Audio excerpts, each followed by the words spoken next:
మాజీ మంత్రి veteran actor రోజా ఓటమి తర్వాత ఎట్టకేలకు జనంలోకి వచ్చారు. వైసీపీ ఓటమిపై తనదైన శైలిలో విశ్లేషించారు. తమ ప్రభుత్వం చేసిన మేలు ఎవరూ చేయలేదని, ఓటర్లు తమకు ఓటు వేసినా ఓడిపోయామని, ఓటమికి కారణాలు త్వరలో బయటపడతాయని చెప్పుకొస్తున్నారు. తాజాగా పుత్తూరులో పర్యటించి తిరుమల స్వామివారి దర్శనం చేసుకున్న ఆమె జగన్ తరహాలోనే అవ్వాతాతల ఓట్లు ఏమైపోయాయో తెలియడం లేదన్నట్లే మాట్లాడుతున్నారు. తాను పార్టీ మారుతారన్న ప్రచారాన్ని ఖండించిన ఆమె స్వామివారి సన్నిధిలో రేపులు మర్డర్లు గురించి మాట్లాడి ఎప్పటిలాగే వివాదంలో చిక్కుకున్నారు.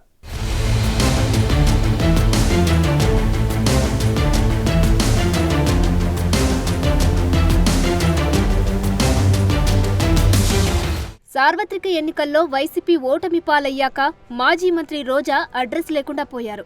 ఇటీవలి కాలంలో రోజా పార్టీ మారతారంటూ పెద్ద ఎత్తున ప్రచారమూ జరుగుతుంది.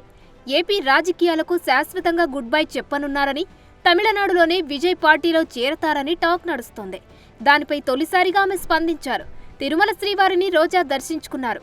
అనంతరం ఆమె మీడియాతో మాట్లాడుతూ తాను పార్టీ మారతానని జరుగుతున్న ప్రచారం ఊహాగానమేనని కొట్టిపారేశారు.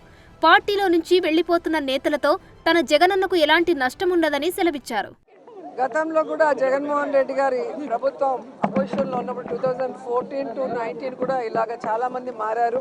మారిన వాళ్ళు ఏమయ్యారో కూడా మనం కళ్ళారా చూసాం. ప్రజల పార్టీ సిద్ధాంతాలు నచ్చి ఎన్నుకోబడిన వాళ్ళు, పార్టీ నియమించిన వాళ్ళు ఈరోజు వెళ్ళిపోతుంటే వాళ్ళు ఆలోచించుకోవాలి వాళ్ళు చేస్తుంది కరెక్టా తప్ప అనేది. సో దీనివల్ల జగనన్నకో వైఎస్ఆర్సీపీ పార్టీకో ఎటువంటి నష్టం ఉండదు. ఎందుకంటే ఎప్పుడూ కూడా పార్టీకి ద్రోహం చేసి వెళ్ళిన వాళ్ళని ఎవరూ కూడా గౌరవించరు, క్షమించరు.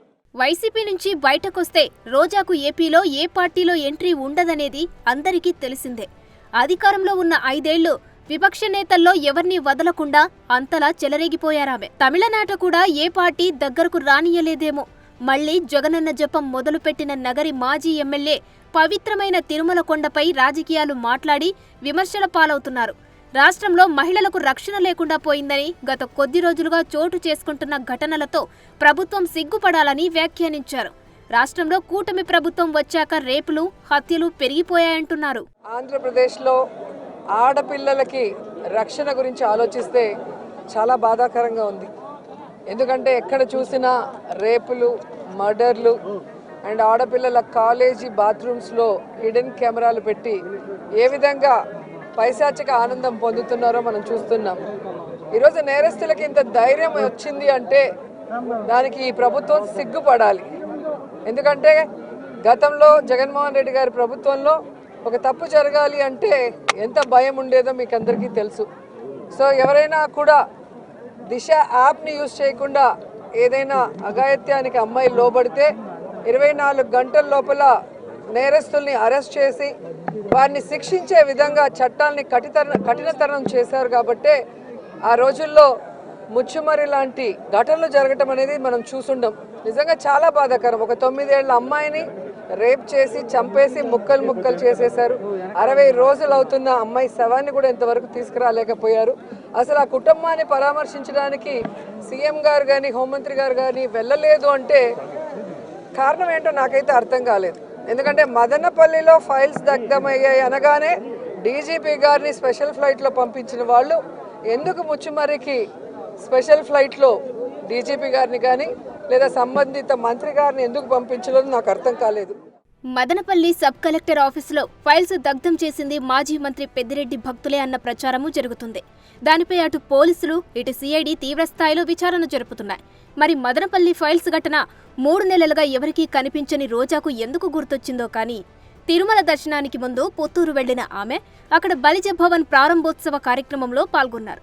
అప్పటికే స్థానిక శాసనసభ్యుడు గాలి భానుప్రకాష్ ఓసారి దాన్ని ప్రారంభించారు. తాజాగా మన మాజీ మంత్రి గారు మళ్లీ ఓపెన్ చేశారు. ఆ సందర్భంగా ఆమె తమ ఓటమికి కొత్త విశ్లేషణలు చెప్పుకొచ్చారు. అసలు ప్రజలంతా తమ వైపు ఉన్నా ఓడిపోయామని కొత్త పలుకులు పలికారు. సో ఇది ప్రజలు ఓడించిన ఓటమి కాదు. ఎందుకంటే మనం ఏ తప్పు చేయలేదు.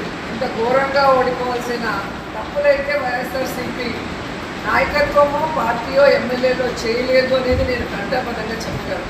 ఏం జరిగింది అనేది ఈ రోజు కాకపోతే ఏదో ఒక రోజు బయటకు అనేది వస్తుంది. ఆ రోజు కూడా ప్రజలు తెలుసుకుంటారు. కానీ ఖచ్చితంగా వైఎస్ఆర్ కాంగ్రెస్ పార్టీ మేము ఎమ్మెల్యేలుగా వర్క్ చేసినప్పుడే కాదు, ఇప్పుడు ప్రతిపక్షంలో కూడా మీకు అందుబాటులో ఉంటామని ఏదైతే మాట ఇచ్చామో ఆ మాట ప్రకారం ఇక్కడే ఉంటాము, మీ అందరికీ అందుబాటులో ఉంటాము. మిమ్మల్ని మా కుటుంబ సభ్యులుగానే మేము ఉన్నంత వరకు కూడా సో మీ సోదరిగా ఎప్పుడు మీకు ఏ అవసరం ఉన్నా నేను చేయగలిగింది 100% చేసిస్తానని కూడా ఈ సందర్భంగా తెలియజేసుకుంటాం. ప్రతి ఒక్కటి తాము కానీ తమ అధ్యక్షుడు జగన్మోహన్ రెడ్డి కానీ ఎవరిని బాధించలేదని, అసలు ఎలాంటి కష్టం రాకుండా ప్రజలను చూసుకున్నామని రోజా అంటోంది. ఓటమికి గల అసలైన కారణం త్వరలో బయటపడుతుందట. రోజా మాటలపై వైసీపీలోని సీనియర్లతో పాటు స్థానిక నేతలు అంతర్గతంగా తీవ్ర విమర్శలు చేస్తున్నారు. ముఖ్యంగా 2019 నుంచి 24 మధ్య కాలంలో రోజా అండ్ కో వ్యవహరించిన తీరుతో పార్టీ ప్రతిష్ట నియోజకవర్గంలో దిగజారిపోయిందని అంటున్నారు.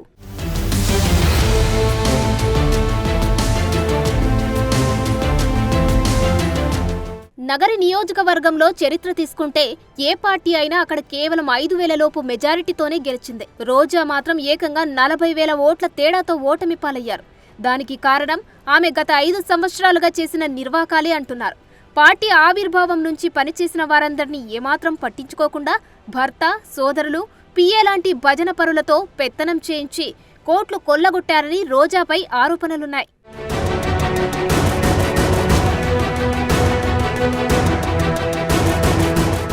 నగరిలో వైసీపీ సీనియర్లు అయిన కేజే శాంతికుమారితో పాటు ఎన్నికల ముందు పార్టీ మారిన చక్రపాణి రెడ్డి, అమ్ములు, మురళీరెడ్డి, విజయపురం మండలానికి చెందిన రాజు లాంటి వారంతా పార్టీకి దూరమయ్యారు. రోజా ఓడిపోయిన తర్వాత వైసీపీకి దరిద్రం వదిలిపోయిందని నగరి మాజీ మున్సిపల్ చైర్పర్సన్ శాంతి సెల్ఫీ వీడియో విడుదల చేశారు. దాన్ని బట్టే నగరి వైసీపీలో రోజా అంటే ఎంత వ్యతిరేకత ఉందో అర్థమవుతుంది. ఇక మాజీ మంత్రిపై ఆడదాం ఆంధ్రాలో నిధుల దుర్వినియోగంతో పాటు రుషికొండ వ్యవహారంపై ప్రభుత్వం విచారణకు ఆదేశించే పరిస్థితి కనిపిస్తుంది. ఏపీఐసీసీ భూసేకరణతో పాటు టీటీడీ ఇండ్ల స్థలాలకు ఇచ్చిన భూముల వ్యవహారం, ఇసుక దందాలు, క్యారీ లీజులు, రియల్ ఎస్టేట్ వెంచర్ల నుంచి వసూళ్లపై పెద్ద ఎత్తున ఆరోపణలున్నాయి.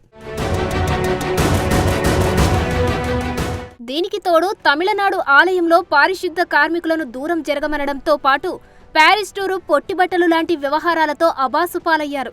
తాజాగా కొండపై కూడా అభిమానులు సెల్ఫీల కోసం ప్రయత్నిస్తుంటే ఎలా రియాక్ట్ అయ్యారో మీరే చూడండి.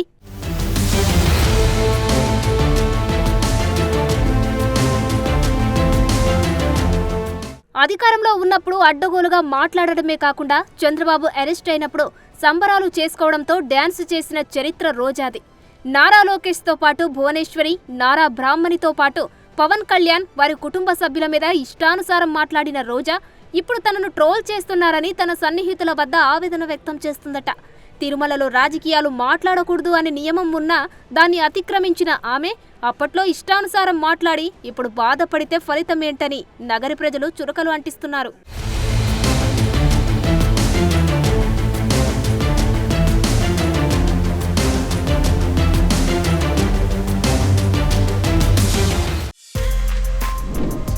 For more videos like this, subscribe Big TV channel.